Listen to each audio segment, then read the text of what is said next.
அதான் எல்லாரும் தீர்மானங்களை குறித்து பேசுவாங்கன்னு நான் நெனச்சேன். ஆனா தீர்ப்பை குறித்தே மறுபடியும் பேச ஆரம்பிச்சாங்க. ஏன்னா, அ. தீர்ப்பை தொட்டு பேசியது வந்து யாரும் தொட முடியாத, யாரும் நினைத்து பார்க்க முடியாத மக்களின் ஆழங்களில், மனங்களில் இருக்கக்கூடிய வெற்றி தலைவர் விஜய் அவர்கள்.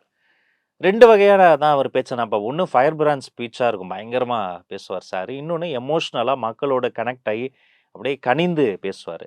நேத்து புதுவிதமா இருந்தது. நேத்து லீகல் கிரவுண்ட்ஸ்ல காம் அண்ட் கம்போஸ்ட் அந்த டெக்கோரமோட ஆ ம். கரெக்ட்டா கோட் பண்ணி, அப்படி ஒரு பேச்ச அவர் வந்து முன்வைத்தார். எஸ் சட்டமன்றத்தில நம்ம அமைதியா கிரீஃப்ல நீதியின் பாதையில போயிட்டுருக்கும்பொழுது, அந்த அமைதியை பயன்படுத்தி, அவர்கள் வந்து ஆளே இல்லாம, பிரதிவாதியே இல்லாம கோர்ட்ல போட்டு அடிப்பாங்க பாருங்க.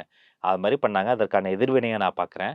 அதே மாதிரி அவர் பேசிய, சுட்டி காமிச்ச எல்லாமே வந்து அந்த உச்சநீதிமன்றம் கேட்ட அந்த கேள்விகள்.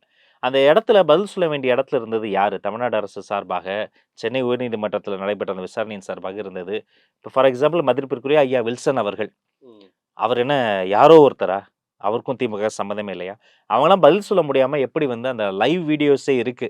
எப்படி அந்த ட்ரையல்ல வந்து கஷ்டப்பட்டாங்கறதெல்லாம் சுட்டி காமிச்சாரு.